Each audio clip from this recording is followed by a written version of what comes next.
Muy bien, buenas tardes. El día de hoy toca revisar el tema de función ventricular, eh, además de ventriculograma y aortograma. Mi nombre es Javier Eduardo Mallorquín Carranza, soy fellow de hemodinamia del Hospital de Cardiología Siglo XXI. Antes que nada, pues comentar el tema que habla de función ventricular, valorada por intervencionismo, por hemodinamia. Como sabemos, la función ventricular puede ser valorado por otros métodos, llámese medicina nuclear, ecocardiografía, pero de igual manera en la sala de hemodinamia se puede hacer una valoración de la función del ventrículo izquierdo y del ventrículo derecho. Las indicaciones, pues para la realización de este estudio son varias.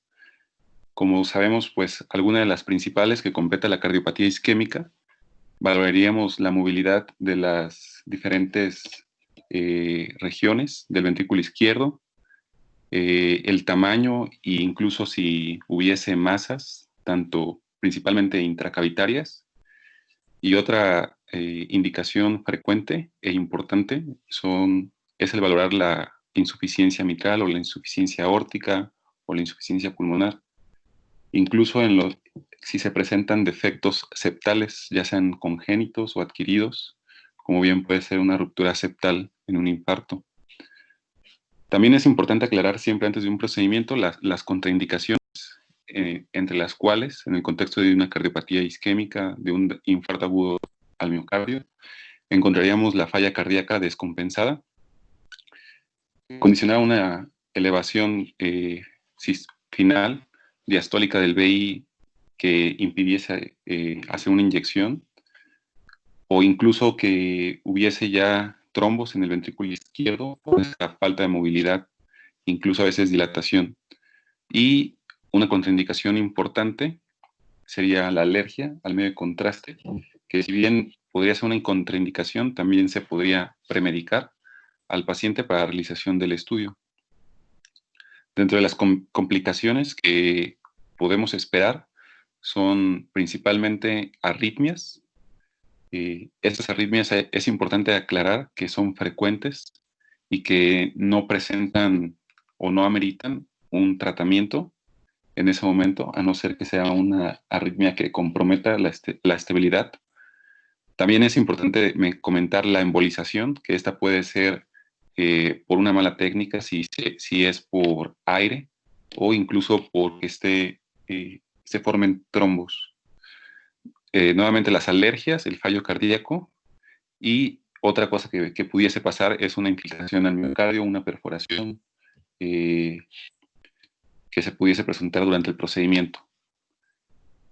También, pues, si detalláramos más o fuéramos más a fondo en las diferentes patologías que se presentan, tendríamos otras indicaciones como son, ya habíamos comentado, valorar los aneurismas aórticos, la disección aórtica, la insuficiencia aórtica, para visualizar los puentes coronarios, para valorar la estenosis aórtica, para valorar los vasos supraaórticos, una coartación de aorta, un conducto arterioso persistente, comunicaciones en el seno de valsalva como fístulas.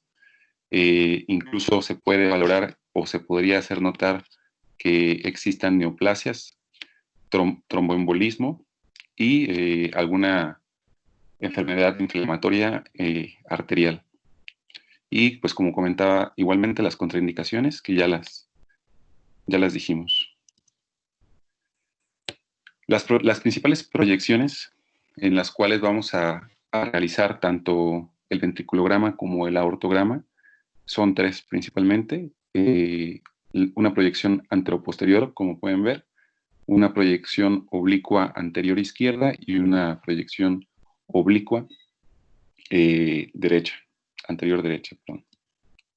Y como sabemos, para la realización de este estudio pues necesitamos, puede utilizarse principalmente un catéter pigtail, que es un catéter cola de cochino. Sin embargo, también dependiendo de la patología o de la dificultad para poder realizar el procedimiento, pues se pueden utilizar otros catéter como el catéter Amplax izquierdo o derecho. Necesitamos pues una guía teflonada y preferentemente o de manera ideal para poder calibrar bien las presiones, un inyector. Previamente habíamos comentado cuál era la técnica de punción, cómo se subía un catéter a través ya sea de la arteria radial o femoral hasta llegar a la raíz aórtica. Entonces, dentro de la técnica para la realización del ventriculograma, es decir, para poder pasar la válvula aórtica y entrar al ventrículo izquierdo, pues primeramente tenemos que llegar a la raíz aórtica. Para hacer esto, como sabemos, pues el catéter Pigtail se monta sobre una guía teflonada. Esta guía teflonada le va a dar una mayor resistencia al catéter para avanzarlo. Y una vez llegados a la raíz aórtica, la guía teflonada se va a colocar por detrás de la punta del catéter Pigtail. Esto para que el catéter nuevamente tome su forma. Como podemos ver en la imagen anterior, pues el catéter Pigtail en la imagen de hasta abajo va a rectificarse si nosotros introducimos completamente la, la, la guía teflonada. Posteriormente, pues se va a colocar justamente por encima de la válvula aórtica y con dirección hacia la lateral. Posteriormente se va a ir bajando el catéter con la intención de que éste pase la válvula. Una vez que el catéter pasa o la atraviesa, tenemos que tener en consideración que puede quedar atrapado en algún músculo papilar y, y además está inmediatamente en continuidad con la válvula mitral. Por lo tanto, se realiza un giro en sentido de las manecillas del reloj para reubicar el catéter dentro del ventrículo izquierdo, evitar que este catéter esté en contacto, idealmente no debería estar en contacto con las paredes del ventrículo izquierdo, que lo que puede ocasionar pues extrasístoles ventriculares, y vamos a buscar una colocación media dentro del ventrículo izquierdo del catéter Pigtail. Si nos quedara duda, se recomienda pues hacer una inyección, incluso refiere de 5 a 8 mililitros de medio contraste que nos permita ver si el catéter está atrapado o ver la ubicación. Esto en una válvula que no tenga estenosis. Si en ocasiones la válvula que vamos a atravesar puede tener estenosis aórtica, en estos casos pues el orificio es pues de un diámetro menor o de un tamaño menor. Este sería algo a considerar para poder utilizar un catéter Amplax, ya sea derecho o izquierdo, y se recomienda hacer algunas otras proyecciones, ya sea una oblicuo anterior izquierda o derecha, para valorar la angulación a la que se encuentra la aorta, la válvula, y así poder dirigir el catéter. Es importante también no, a la hora de hacer pues, la inyección, asegurarnos que el catéter por sí mismo no esté generando una insuficiencia aórtica, la cual pues sería pues como un falso de que hubiese insuficiencia mitral o aórtica. Los parámetros que se tienen que pues colocar o programar en el inyector varían. Esta variación depende de pues la edad del paciente, la talla, incluso podríamos decir que hasta de que si el medio de contraste está diluido o no está diluido, pero lo que se recomienda varía en un flujo de 10 a 15 mililitros sobre segundo, con un volumen total de 20 hasta 50 mililitros, y la presión se va a ajustar dependiendo del tamaño del catéter. La presión puede ir de 600 a 1200 y esta se va a ajustar dependiendo del catéter que utilicemos. El tiempo de eyección es de 0.2 a 0.5 segundos y las inyecciones de 8 a 10 mililitros con volúmenes de 20 a 30 mililitros están más indicadas pues, en un ventrículo derecho Y hay que tomar en consideración que para el ventrículo derecho no está tan estandarizado las proyecciones que se van a realizar. Normalmente, pues vamos a hacer una AP con cráneo y una oblicuo anterior o una lateral. Sin embargo, no es lo mismo o no, las proyecciones en el ventrículo derecho no son tan estandarizadas porque de igual manera el ventrículo derecho, como sabemos por su morfología, pues es muy diferente al ventrículo izquierdo y no estamos intentando valorar regionalmente cada pared del ventrículo derecho. Entonces, una vez inyectado el medio de contraste en la cavidad, pues vamos a tener una opacificación de todo el ventrículo izquierdo y esa opacificación va a persistir tanto en la diástole como en la sístole por el volumen que se está inyectando. Esa opacificación pues es la que nos va a permitir valorar las diferencias en cuanto a la movilidad en las diferentes regiones. En la parte derecha de la pantalla está una proyección oblicua anterior derecha, como podemos observar.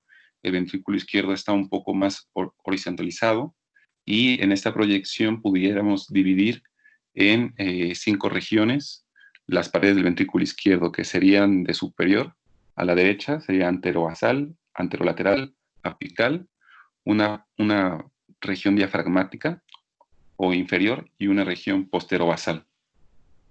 Esa es como en la mayoría de las bibliografías se describe. Algunos solamente dicen que es anterior, inferior o apical. Y también tendríamos en la proyección oblicuo anterior izquierda una región septal a la izquierda de la pantalla y una región posterolateral. Pero también esta se puede dividir en otras 5 regiones, como vamos a ver más adelante. Entonces, en la proyección oblicua izquierda, como podemos ver, el ventrículo izquierdo está más horizontalizado y pues dividiéndolo de arriba hacia abajo, tendríamos en el número 1 una región basal, el 2 una lateral, el 3 una apical y el 4 una región septal. Una de las cosas que pueden ocurrir al momento, como les comentaba, de inyectar el medio de contraste y de que el catéter, como pueden observar en esta imagen, no es un catéter pigtail, sino es un catéter que hace la inyección con un solo lumen, es que ese medio de contraste por la presión y el volumen que se inyecta quede tatuado en el ventrículo. Entonces, en la mayoría pues, de las ocasiones, lo que se intenta es realizar el ventriculograma con un catéter que tenga varios orificios y esto evite que el disparo o la inyección del medio de contraste pueda ocasionar esto. Acá de igual manera vemos cómo a la inyección con un catéter Amplax se queda tatuado el medio de contraste. Hay, como les comentaba, varias pues, proyecciones, o las 3 principales, que son las oblicuas derecha, izquierda y la anteroposterior, que se recomiendan para la valoración según la válvula. La verdad es que, como podemos ver, pues en cualquiera de las válvulas, pues se realizan pues o las 2 o las 3 proyecciones. Entonces, idealmente, pues considero que habría que realizarlas eh, a la valoración de una válvula, pues las 3 proyecciones. Y también se recomienda, dependiendo si quisiéramos valorar si hay una comunicación, un shunt, por ejemplo, en los atriales, una oblicua izquierda con cráneo y en las comunicaciones ventriculares, de igual manera, una oblicua izquierda y en la persistencia del ducto arterioso, una AP craneal.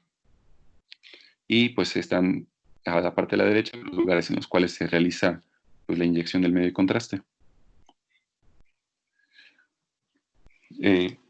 Podríamos, como vemos en la imagen de la derecha, al momento de de hacer la inyección y que estemos observando el ciclo cardíaco, vamos a observar cómo hay la movilidad de las paredes, como les comentaba, tanto en sístole como en diástole. Entonces nosotros podemos clasificar como una movilidad normal o con hipocinesia o bien con asinesia o bien que podríamos hasta comentar que pudiese ser como aneurismático.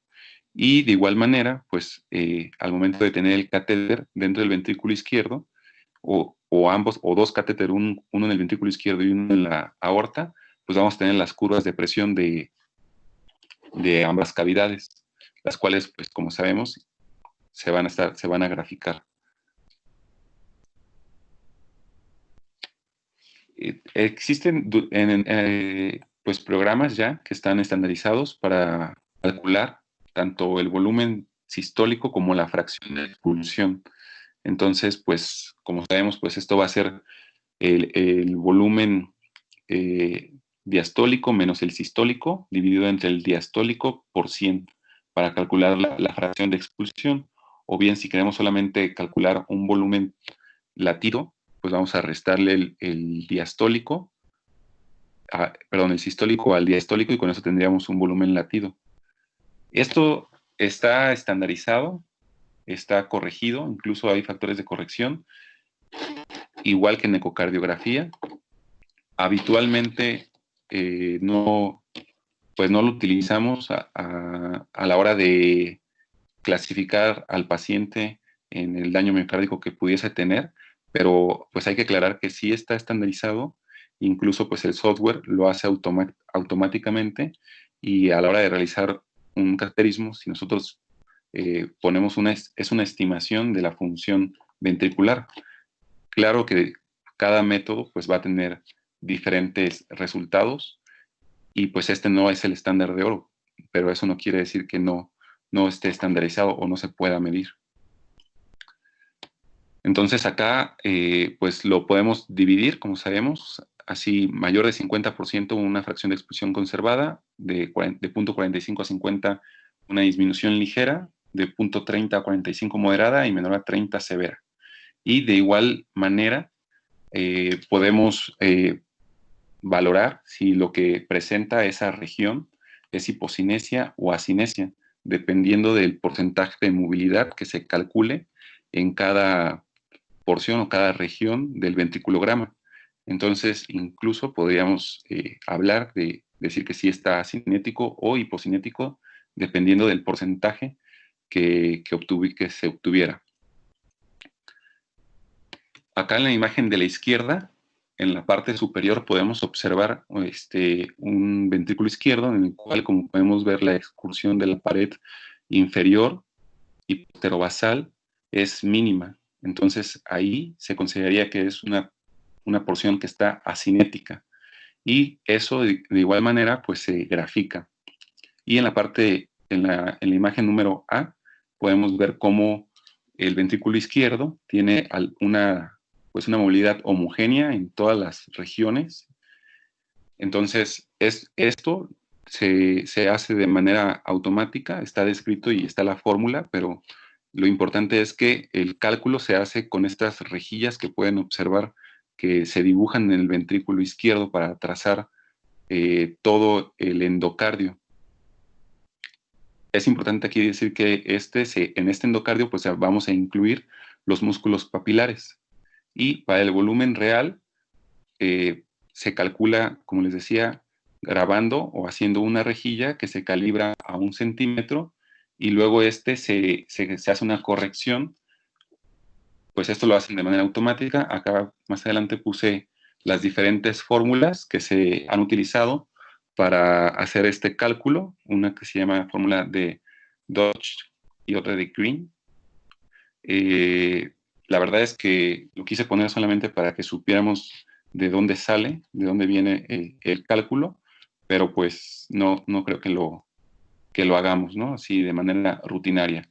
En la fórmula de Dodge se mide por planimetría con la siguiente fórmula, que es M es igual a 4 por área entre pi por L, donde, como podemos ver acá, L es el eje longitudinal o mayor desde el plano valvular dirigido hacia el ápex, y M es el eje menor o corto, que se toma de la mitad del diámetro mayor o se mide por planimetría. Entonces, bueno, pues posterior a que se hace la ecuación, midiendo el diámetro longitudinal y el transversal en el eje corto, pues aparte se aplica un factor de corrección. Y esto pues nos va a dar el volumen calculado. Otra cosa importante es que nosotros podemos, al tener ya un volumen calculado, pues medir cuál es el tiempo del periodo expulsivo, porque durante la cinematografía, pues la película corre a 50 cuadros por segundo, y con esto, midiendo los cuadros que corren en sístole y en diástole, se puede calcular este periodo expulsivo. Es decir, un segundo va en relación a 24 cuadros. Y bueno, acá más adelante, como pueden ver en la imagen izquierda, pues tenemos cómo hay en la primera línea el ventrículo izquierdo completamente en diástole, que es la imagen de negro. Después tenemos una mesosístole, que esto es algo a considerar porque los programas incluso toman a consideración esa mesosístole para hacer el cálculo en porcentaje, pues del si hay hipocinesia o acinesia. Y finalmente en amarillo tenemos la sístole, que está pues ya completamente la contracción ventricular. Entonces acá si se quisiera hacer manual, pues está un ejemplo, el eje longitudinal diastólico, por ejemplo, de 14.5 centímetros, el eje longitudinal sistólico de 11.2, los ejes cortos sistólicos y diastólicos. Se pueden hacer el cálculo por ambas fórmulas, se sustituyen pues todos los valores, como pueden ver acá. Y pues al hacer toda la ecuación, a despejarla, pues vamos a llegar a la fracción de expulsión, ¿no? Al final, pues, incluso aplicando el factor de corrección. Y pues no lo quiero así comentar toda la fórmula, pero es importante pues que sepamos que se pudiera hacer incluso manual y que de ahí sale el cálculo. A la hora de nosotros estar con el software que tenemos, pues lo podemos hacer tanto de manera manual, trazando nosotros la pared del endocardio, o bien el software tiene un sistema automatizado que va a identificar la pared del endocardio, y nosotros, ya que veamos la imagen, pues podemos valorar si esa medición que hizo es correcta, y si no, podemos pues delimitar de manera manual pues ese trazo que hizo el software. Y como comenzamos al principio, como les comenté al principio, se pueden valorar varias cosas. O sea, ya obteniendo esto, podemos hacer el resto de cálculos hemodinámicos que hacemos en otras, perdón, aquí repite la imagen, con ecocardiografía, perdón. Entonces, por ejemplo, podemos calcular el gasto sistólico, el volumen latido, la masa ventricular, la masa endocárdica, el índice de trabajo, tanto izquierdo como derecho. Esto pues ya siendo también un cateterismo derecho. Y bueno, acá puse cuáles serían, en la bibliografía que encontré, pues los valores normales que ya hemos visto nosotros de la función ventricular, ¿no? Y bueno, siguiendo con el tema, el otro punto a revisar es el aortograma. El aortograma, de igual manera, pues se va a hacer con una proyección oblicuo anterior izquierda o oblicuo anterior derecha, y en esta vamos a valorar la aorta ascendente, la insuficiencia aórtica, el arco aórtico y el origen de los vasos. En caso de que haya disección aórtica, en la porción ascendente, los orígenes anómalos de las arterias coronarias y los injertos de puentes, safenos o arteriales. Y en una proyección oblicuo anterior derecha, pues de igual manera podemos valorar los injertos de puentes y la insuficiencia aórtica. Tanto en el aortograma como en el ventriculograma, al momento de realizarlo, aquí quise poner esta, podemos ver que existe insuficiencia, tanto aórtica como mitral. Entonces, esta insuficiencia, como sabemos, se clasifica, o la clasificamos como, con la clasificación de Sellers, que va por cruces, y como podemos ver aquí adelante, todo va a depender de la opacificación que presente la cavidad y cómo la comparemos con el sitio donde se realizó la inyección. Entonces, para la ingurgitación, para la regurgitación mitral, tenemos que una que sería clasificada como una cruz de Seller sería esa que es apenas un pequeño jet, pues que se opacifica la aurícula izquierda, pero que desaparece de manera rápida. Después tendríamos dos cruces, que sería una moderada opacificación, pero que esta opacificación es siempre menor a la del ventrículo izquierdo, donde se hizo pues la inyección. Después tendríamos una opacificación de Seller de 3 cruces, en la cual la opacificación es igual en la aurícula que en el ventrículo izquierdo. Y en la de 4 Sellers, pues la opacificación en la aurícula izquierda es mayor al transcurso de los latidos que el del ventrículo izquierdo, persiste y además puede opacificar las venas pulmonares. Entonces, así se va graduando, y en el caso de la insuficiencia aórtica, también podemos ver una cruz de Sellers, puede ser solamente un pequeño jet de medio contraste que se aprecia.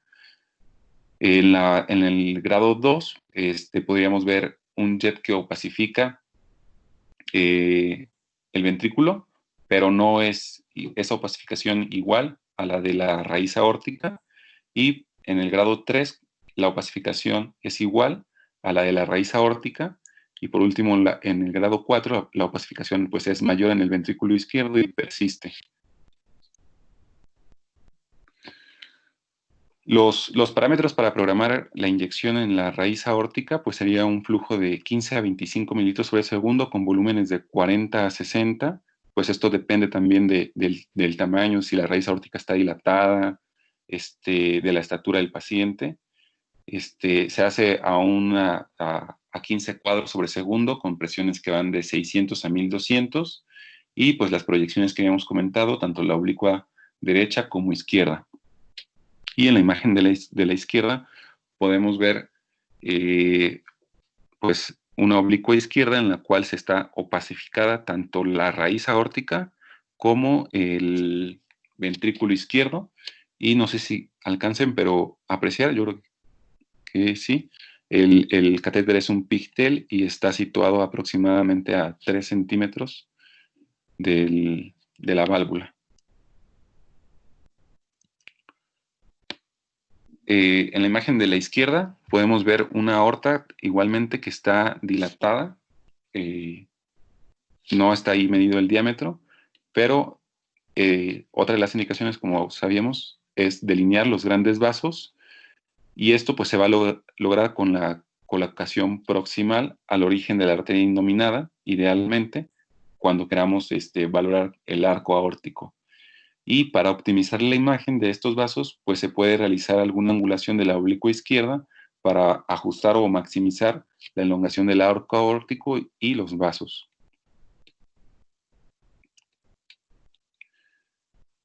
En esta otra proyección, pues podemos ver la raíz aórtica. Aquí no se aprecia muy bien, pero comentaba que es para valorar la insuficiencia en la parte pues ascendente de la aorta, y el catéter pues idealmente se ubica a los 2 centímetros por encima de la válvula. Y pues eso es todo. No sé, era un tema corto. No sé si hay alguna pregunta.